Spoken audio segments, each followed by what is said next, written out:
Kamu bangkrut, berarti kamu perlu banget nonton video ini. Selamat datang kembali di channel saya di mana saya sering membahas tentang bisnis dan marketing. Buat teman-teman yang datang ke sini mungkin teman-teman sedang mengalami kebangkrutan atau kemunduran ekonomi. Dan video ini memang benar-benar cocok banget untuk teman-teman dan saya bagikan karena berdasarkan pengalaman saya sendiri. Di mana saya alhamdulillah berhasil bangkit lagi setelah bangkrut beberapa tahun yang lalu. Pengen tahu poin-poin pentingnya? Tonton terus.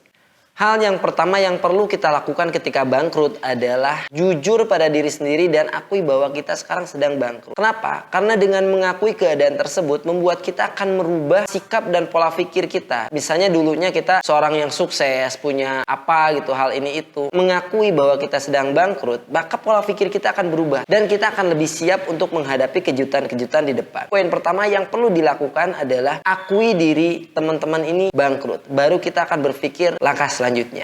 Lanjut.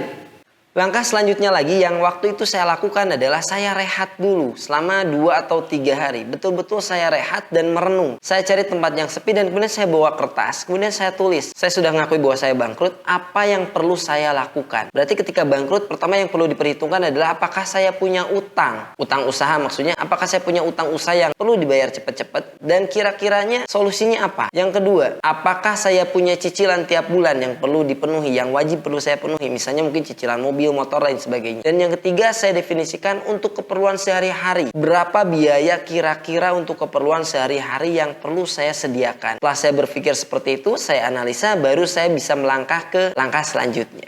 Lanjut.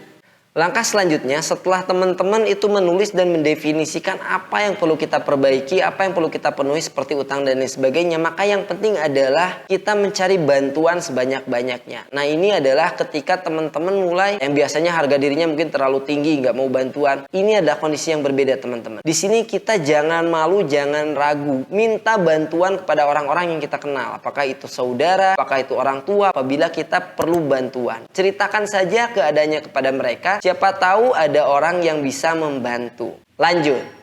Poin selanjutnya yang saya lakukan adalah saya beranikan diri bercerita kepada pasangan. Kenapa perlu bercerita kepada pasangan? Tapi tergantung ya teman-teman. Kalau pasangannya memang gampang shock dan lain sebagainya, ya itu timbang-timbang teman-teman sendiri. Tapi lebih baik sebetulnya buat bercerita dengan pasangan. Kenapa? Karena kita menghadapinya bareng-bareng. Semakin teman-teman punya backup untuk menghadapi bareng-bareng, maka psikologi dan kondisi mental kita akan semakin kuat. Maka menurut saya penting sekali untuk menceritakan kejadiannya dan keadaannya kepada pasangan teman-teman di rumah. Lanjut. Poin selanjutnya adalah teman-teman harus ikhlas dan mulai dekatkan diri lagi kepada Tuhan. Satu-satunya dengan cara ikhlas, teman-teman bisa merelakan apa yang sudah terjadi. Mental teman-teman akan semakin kuat dan dekatkan kembali lebih dekat lagi kepada Tuhan. Karena sudah terbukti secara statistik, orang yang tidak memiliki Tuhan atau tidak memiliki iman itu lebih cenderung stres dan berakhir kepada hal-hal yang tidak diinginkan. Jadi penting untuk maintain mental teman-teman ketika bangkrut dan salah satu caranya yang terbaik adalah mendekatkan diri kepada Tuhan dan ikhlaskan apa yang sudah terjadi. Lanjut.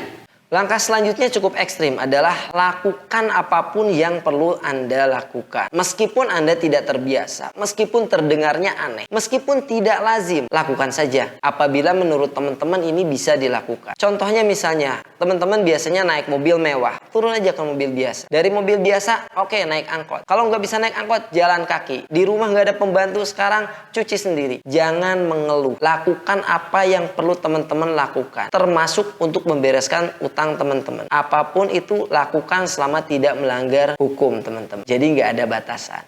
Lanjut.